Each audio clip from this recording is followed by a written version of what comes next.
आज का हमारा टॉपिक है रिबेलियन इन कंट्री साइड। ठीक है, तो इस टॉपिक में हम ये समझेंगे कि ग्रामीण क्षेत्र में यानी कंट्री साइड में किस तरह से आंदोलन चलाया जा रहा था, मूवमेंट्स किया जा रहा था। ठीक है, लोग किस नोशन के साथ, किस धारणा के साथ आंदोलन में पार्टिसिपेट कर रहे थे, यानी मूवमेंट्स जो हो रहे थे उसमें एक तरह से अपनी भागीदारी दे रहे थे। तो मेनली यहाँ पर हम नन कॉर्पोरेशन मूवमेंट के बारे में ही डिस्कस करेंगे। तो आते हैं टॉपिक की लाइंस पर।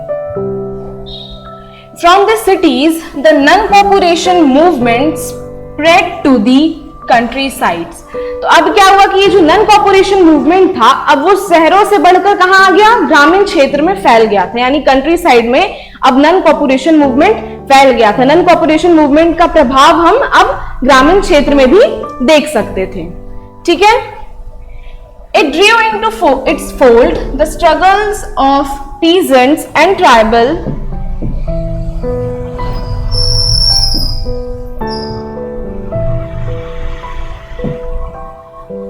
which were developing in different parts of India in the years after the war. So क्या हुआ कि वर्ल्ड वॉर 1 के बाद, ठीक है, वर्ल्ड वॉर 1 के बाद के जो साल थे उसमें ट्राइबल पीपल, ठीक है, ट्राइबल पीपल एंड पीजेंट्स जो थे वो कॉन्स्टेंटली स्ट्रगल कर रहे थे, संघर्ष कर रहे थे। ठीक है, और इधर क्या हुआ कि नन कॉर्पोरेशन मूवमेंट स्टार्ट हो गया। तो उन लोगों का स्ट्रगल अब किसके साथ जुड़ गया, नन कॉर्पोरेशन मूवमेंट के साथ जुड़ गया। और अब जो संघर्ष था, जो अब वो लोग स्ट्रगल कर रहे थे, उसका पावर जो था वो काफी बढ़ चुका था। वो एक तरह से कहें तो वो आंदोलन जो लोग कर रहे थे अब वो काफी इन्फ्लुएंशियल हो गया था, काफी एक तरह से कहते स्ट्रांग हो गया था। ठीक है, तो मेनली इस टॉपिक को हम 2 पार्ट्स में डिवाइड करेंगे। ठीक है, रिबेलियन इन कंट्री साइड का जो टॉपिक है उसको हम 2 पार्ट्स में डिवाइड करेंगे। पहला पार्ट है role of peasants in non cooperation movement.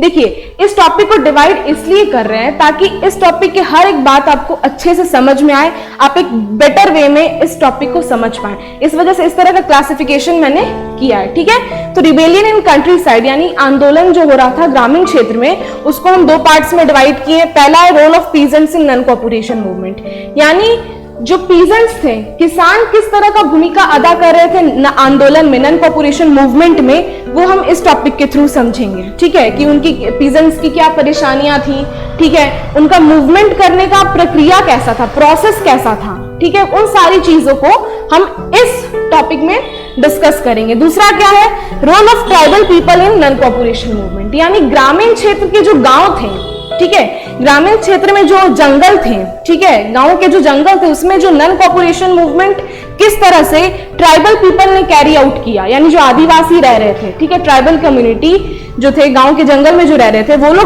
लोगों ने किस तरह से इस नन कॉर्पोरेशन मूवमेंट को कैरी आउट किया, वो हम सेकेंड पार्ट में समझेंगे। तो अब आते हैं role of peasants in non cooperation movement में। ठीक है, तो अब हम देखेंगे कि भाई किस तरह का रोल जो पीजेंट्स थे, जो किसान थे उस समय प्ले कर रहे थे। ठीक है,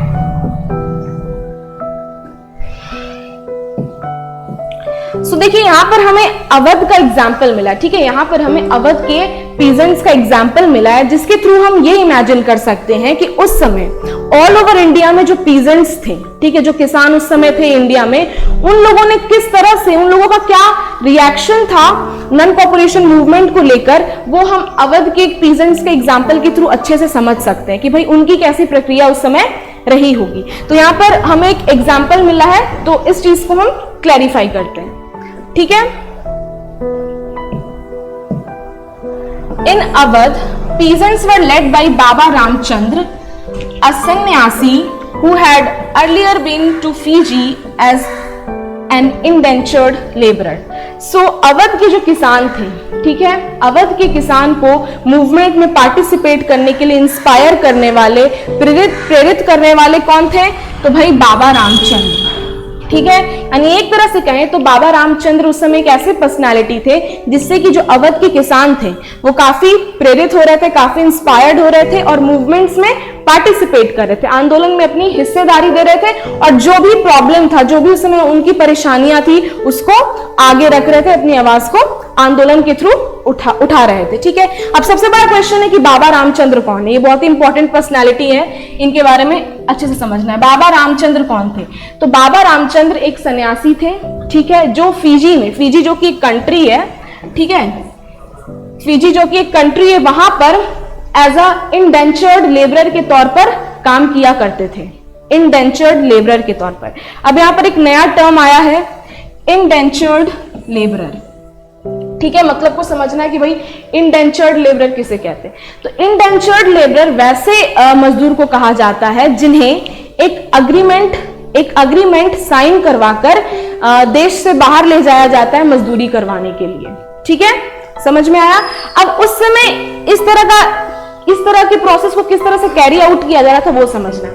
उस समय क्या था कि भाई ब्रिटिश जो थे वो कॉलोनियल कंट्रीज, यानी जिन पर उनका राज था, जिन देशों पर उनका राज था, वहां से लोगों को इंडेंचर्ड लेबरर बनाकर एक एग्रीमेंट उन लोगों से साइन करवाकर उस कंट्री से वो उन्हें दूसरे देश ले जाया करते थे मजदूरी करवाने के लिए। ठीक है, और एक तरह से कहें तो प्लांटेशन एरिया में ही ले जाते थे, प्लांटेशन एरिया। ठीक है, अब प्लांटेशन एरिया क्या होता है? तो प्लांटेशन एरिया हम कह सकते हैं उस समय ब्रिटिश के अंडर में बहुत बड़े बड़े बागान हुआ करते थे, जहां पर वो कमर्शियल क्रॉप्स की खेती किया करते थे। ठीक है, कमर्शियल क्रॉप्स को उगाया करते थे। अब भाई कमर्शियल क्रॉप्स कैसे? तो भाई टी, ठीक है, कॉफी, रबर, उस टाइम इन सारे क्रॉप्स को वो लोग उगाकर काफी प्रॉफिट कमाया करते थे। तो इस वजह से इन क्रॉप्स को वो काफी लार्ज लेवल पर एक तरह से कहते हैं उनकी खेती किया करते थे। तो उन प्लांटेशन एरिया में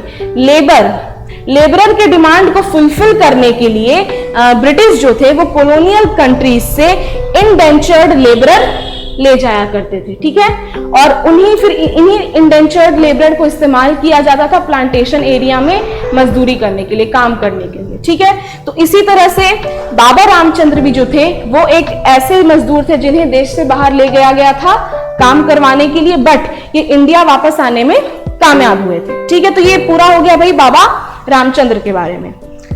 आगे बढ़ते हैं अब। The movement here was against talukdars and landlords who demanded from peasants exorbitantly high rents and a variety of other cases. ठीक है, तो अब भी क्या है कि peasants है, मूवमेंट कर रहे हैं, आंदोलन कर रहे हैं। तो भाई मूवमेंट करने का वजह क्या है? मूवमेंट किसके अगेंस्ट में कर रहे हैं? सबसे बड़ा क्वेश्चन ये होगा। ठीक है, तो ये मूवमेंट्स ये आंदोलन जो peasants लॉन्च कर रहे थे वो किसके अगेंस्ट में था?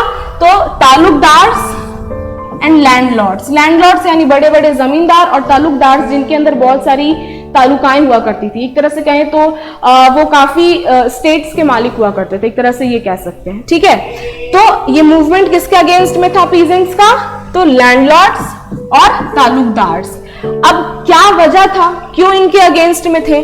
तो ये तालुकदार्स एंड लैंडलॉर्ड्स जो थे, एक तरह से कहें तो रिच कम्युनिटी था ये, तो ये लोग बहुत ही ज्यादा ऑपरेसिव थे पीजेंट्स के लिए, मतलब बहुत ज्यादा अत्याचार करते थे पीजेंट्स पर। कैसे?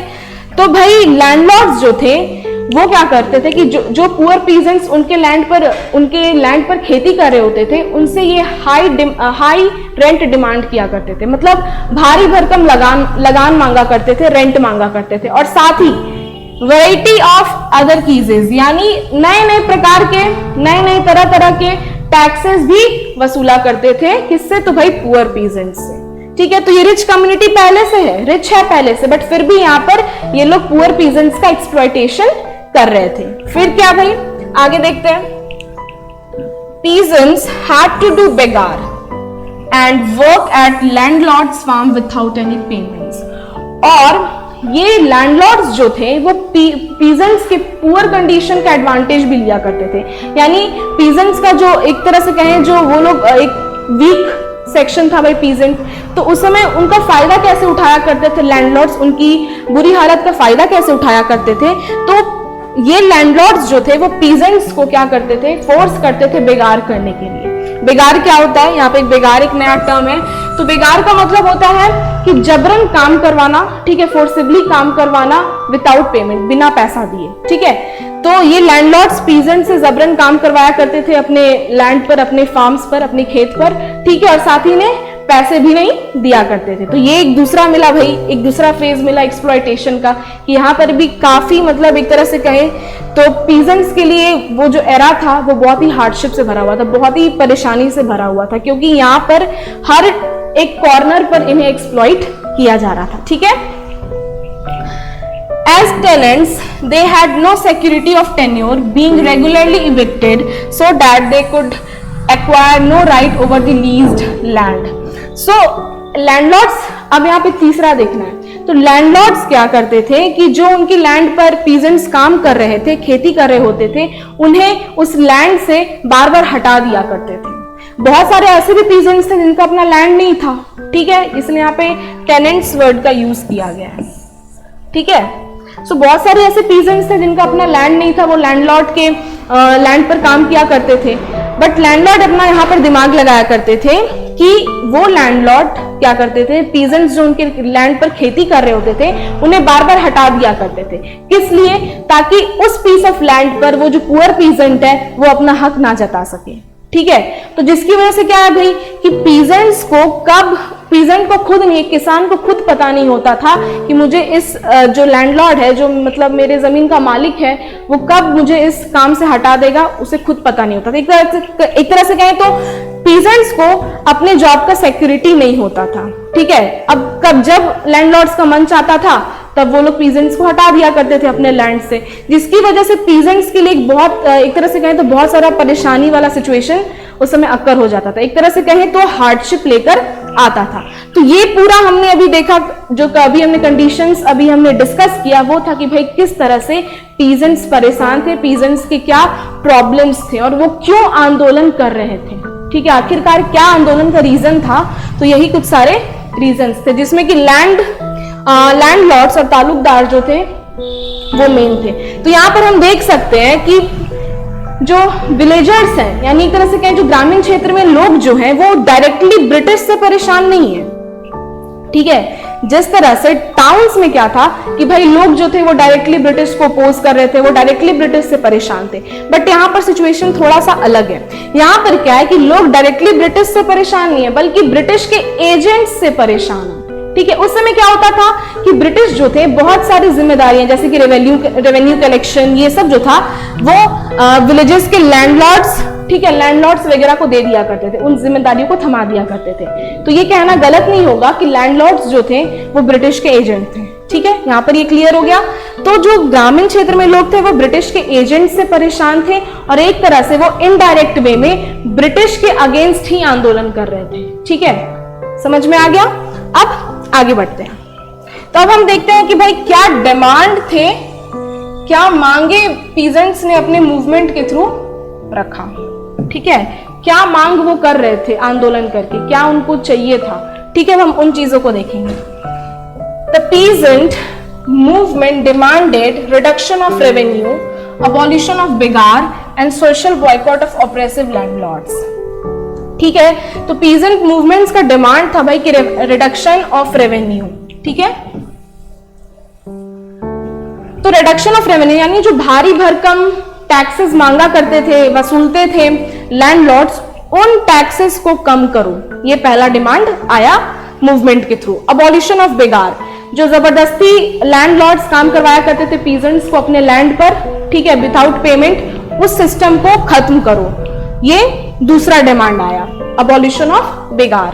And social boycott of oppressive landlords. ठीक है, समझना है कि सामाजिक रूप से उन लैंडलॉर्ड्स का बहिष्कार करना जो कि पीजेंट्स को नीच समझते थे, उनके साथ अच्छा बिहेव नहीं करते थे, एक तरह से कहें तो पीजेंट्स को जो वैल्यू नहीं देते थे, यानी जो नीचे तबके के जो लोग थे, जो लैंड ओनर्स, जो जमींदार वैल्यू नहीं देते थे, उनका सामाजिक रूप से बहिष्कार करो, ऐसा मूवमेंट के थ्रू एक डिमांड आया।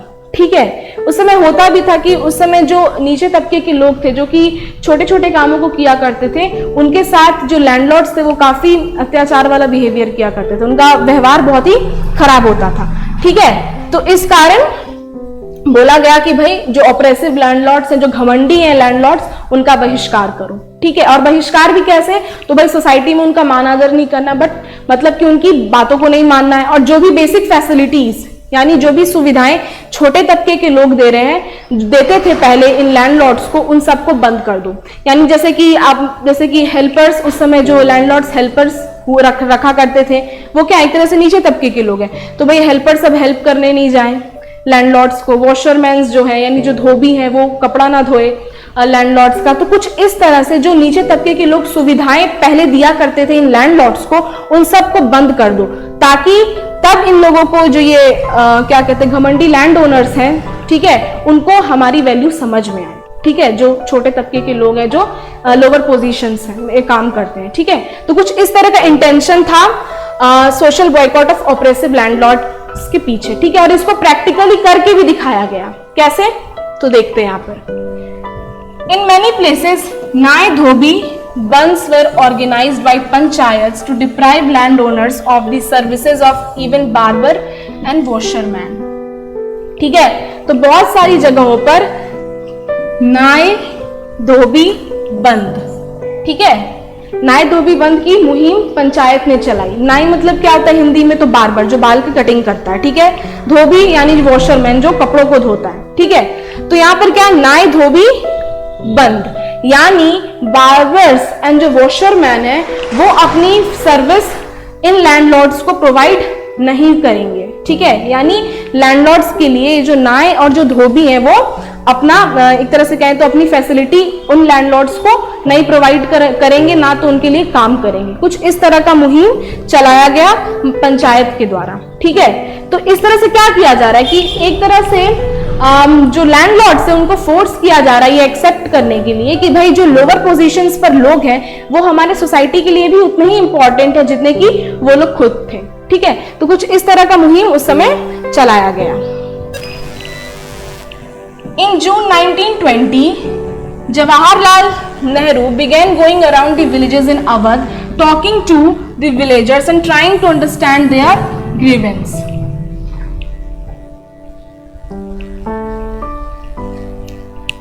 तो भाई नन कॉर्पोरेशन मूवमेंट को चलाने वाले कौन थे, स्टार्ट करने वाले कौन थे, तो भाई कांग्रेस लीडर्स थे। कांग्रेस लीडर्स के गाइडेंस में ही नन कॉर्पोरेशन मूवमेंट स्टार्ट किया गया था। तो पीजेंट्स का सपोर्ट पाने के लिए, पीजेंट्स का समर्थन पाने के लिए जवाहरलाल नेहरू जो थे वो अवध गए। अवध में घूम घूम कर क्या करने लगे, जो किसान थे उनकी बातों को सुनने लगे, उनके प्रॉब्लम्स जो थे, उनकी परेशानियां जो थी उनको समझने लगे। ठीक है, तो ऐसा उन्होंने क्यों किया, ताकि अगर फ्यूचर में कोई बड़ा मूवमेंट होता है, ठीक है, अगर फ्यूचर में कोई बड़ा मूवमेंट होता है तो पीजेंट्स जो हैं कांग्रेस लीडर्स को सपोर्ट करें। तो कुछ इस कारण से जो जवाहरलाल नेहरू थे जो कि कांग्रेस लीडर थे, वो अवध में घूम घूम कर पीजेंट्स का समर्थन पाने लगे, उनकी प्रॉब्लम्स को समझने लगे। ठीक है,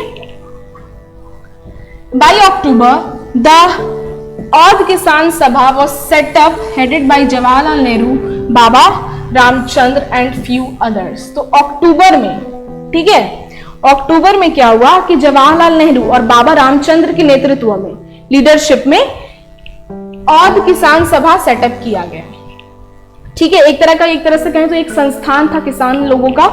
तो ये सेटअप किया गया किसके गाइडेंस में, तो जवाहरलाल नेहरू और बाबा रामचंद्र के। याद रखना इन सारे डेटास को, क्योंकि 1 मार्क्स में ही पूछे जाते हैं। ठीक है, और भी कुछ लीडर्स थे, बट यहाँ पे मेनली हमें जवाहरलाल नेहरू और बाबा रामचंद्र के बारे में बताया गया कि अवध किसान सभा जो था वो बाबा रामचंद्र और जवाहरलाल नेहरू के नेतृत्व में सेटअप किया गया था, इसका गठन हुआ था। ठीक है, आगे बढ़ते हैं।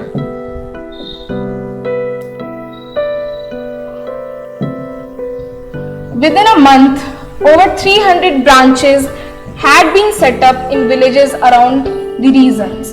ठीक है, तो ये अवध किसान सभा जो था, ठीक है, जो सेटअप किया गया था, उसके 300 ब्रांचेस, एक महीने के अंदर 300 ब्रांचेस खुल गए थे डिफरेंट रीजन में और डिफरेंट रीजन के विलेजेस में, यानी दूसरे क्षेत्र के ग्रामीण एक तरह से गांव में। तो अवध किसान सभा के ब्रांचेस खुल गए थे, जिनका नंबर कितना था भाई, तो 300 था, और वो भी कितने समय में, तो मात्र 1 महीने के अंदर में। ठीक है, so when the non-cooperation movement began the following year, the efforts of Congress was to integrate the Awadh peasant struggle into wider struggle। So इस तरह से जो non-cooperation movement, ये सारे जो efforts लगाए जा रहे थे कि भाई अवध किसान सभा ये सब सेटअप किया जा रहा है। इससे क्या किया जा रहा था कि ज्यादा से ज्यादा पीजेंट्स को एक छाते के अंदर लाया जा रहा था, ताकि ये जो मूवमेंट होने वाला था उस समय, ठीक है, ये जो नॉन कॉर्पोरेशन मूवमेंट था, ये और भी वाइडर प्लेटफॉर्म पर लॉन्च किया जा सके ज्यादा लोगों के साथ। तो कुछ इस कारण से ये जो अवध किसान सभा ये सब सेटअप हो रहा था, ताकि जो आंदोलन होने वाला है, जो मूवमेंट इस समय चल रहा था, उससे ज्यादा जो है पीजेंट्स वो जुड़ सके और ये मूवमेंट जो है, ये जो आंदोलन है वो काफी प्रभावित हो सके, इन्फ्लुएंशियल बन सके और ब्रिटिश पर अपना एक इम्पैक्ट छोड़ पाए। तो कुछ इस कारण से ये सारे संस्थान जो थे ये सेटअप किए जा रहे थे। ठीक है, आगे बढ़ते हैं। The peasants movement however developed in the form that the Congress leadership was unhappy with. So क्या हुआ कि जब ये पीजेंट मूवमेंट हो रहा था, जब ये पीजेंट्स अपना मूवमेंट कर रहे थे, आंदोलन चला रहे थे, तो उस प्रोसेस से, जो प्रक्रिया से पीजेंट्स मूवमेंट को चला रहे थे, उससे जो कांग्रेस लीडर्स थे, कांग्रेस जो पार्टी था वो खुश नहीं था, नाराज था। अब नाराजगी का क्या वजह था तो वो देखना है। ठीक है,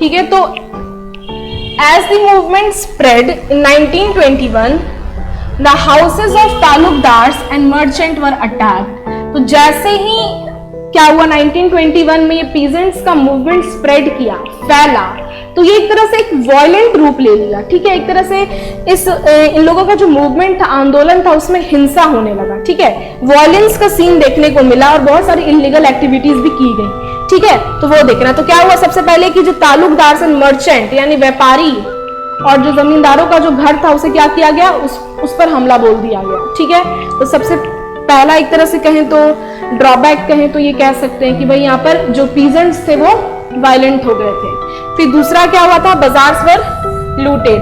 बाजार जो था उस समय, जो मार्केट सूट थे, वहां पर क्या किया गया कि लूटपाट मचा दिया गया इस मूवमेंट के दौरान। ठीक है, grain hoards were taken over, और जो जहां पर सारा अनाज जहां पर इकट्ठा रहता है, एक तरह से क्या गोदाम, तो गोदाम में भी क्या हुआ कि जो किसान थे, किसानों ने कब्जा कर लिया उसे। तो कुछ इस तरह से ये जो मूवमेंट था वो धीरे धीरे आक्रामक रूप ले रहा था, अग्रेसिव होता जा रहा था, जिसकी वजह से जो कांग्रेस थे वो इस मूवमेंट से नाराज हो रहे थे, क्योंकि भाई शुरुआत में ही बोल दिया गया है कि भाई नॉन कॉर्पोरेशन मूवमेंट जो है उसमें नॉन वायलेंस सबसे बड़ा चीज है।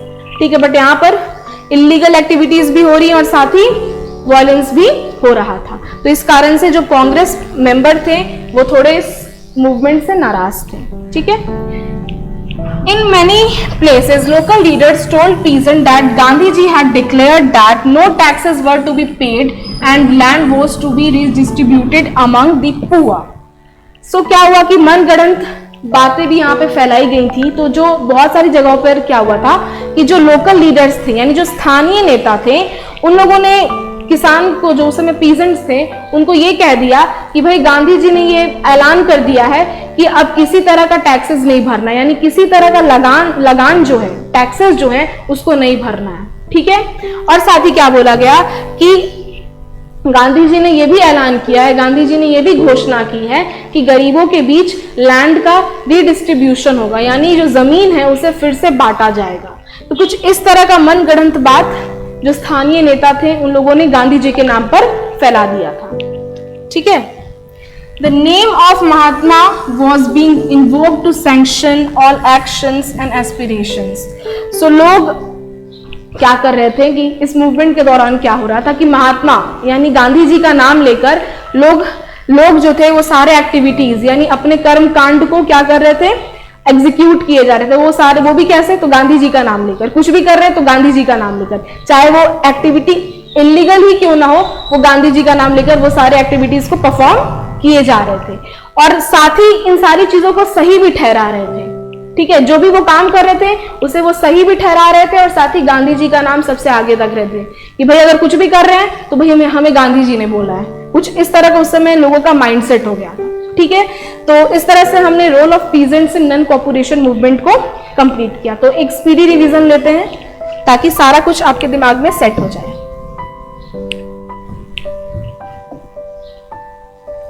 तो सबसे पहले क्या, तो रीजन बिहाइंड पीजेंट्स मूवमेंट, क्या वजह थी पीजेंट मूवमेंट का, क्यों पीजेंट मूवमेंट हुआ, ठीक है। तो demand of high rents and taxes, landlords जो थे वो भारी भरकम रेंट मांगा करते थे, लगान मांगा करते थे और साथ ही नए नए तरह के टैक्सेस भी वसूला करते थे। Forced begar on land owners farm, और पीजेंट्स को एक तरह से फोर्स किया जाता था, जबरन उनसे काम मजदूरी करवाया जाता था। कहाँ, तो भाई लैंड ओनर्स के फार्म पर, यानी जो लैंड ओनर्स थे वो जबरदस्ती पीजेंट से काम करवाते थे और साथ ही उन्हें पैसे भी नहीं दिया करते थे। As tenants peasant had no security on which they were working.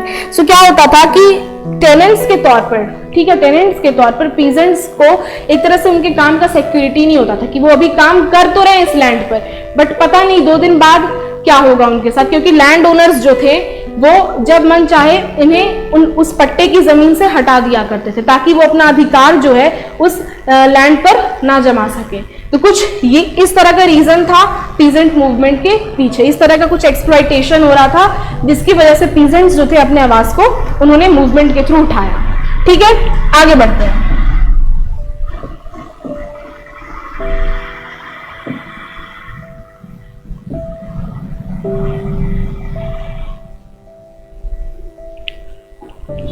अब क्या demands put forward bye peasants through movement, क्या मांगे पीजेंट्स ने रखी अपने मूवमेंट के थ्रू, अपने आंदोलन के थ्रू, उन्होंने क्या मांग रखा।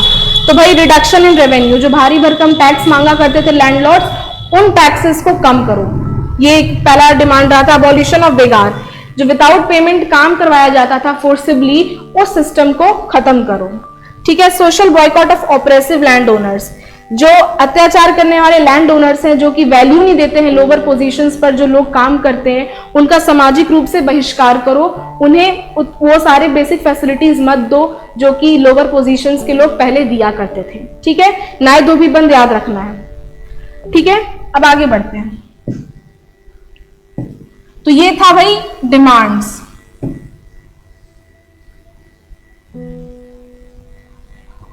ड्रॉबैक्स ऑफ पीजेंट मूवमेंट, क्या पीजेंट मूवमेंट में कमियां थी, क्या उन लोगों ने कुछ ऐसा गलत कर दिया था जिसकी वजह से जो कांग्रेस थे वो नाराज थे, वो देखना है। तो attacks on the houses of rich merchants and landlord, यानी जमींदार और व्यापारी जो कि रिच थे, यानी जो कि अमीर थे, उनके घरों पर पीजेंट मूवमेंट के दौरान क्या हुआ, हमला हुआ।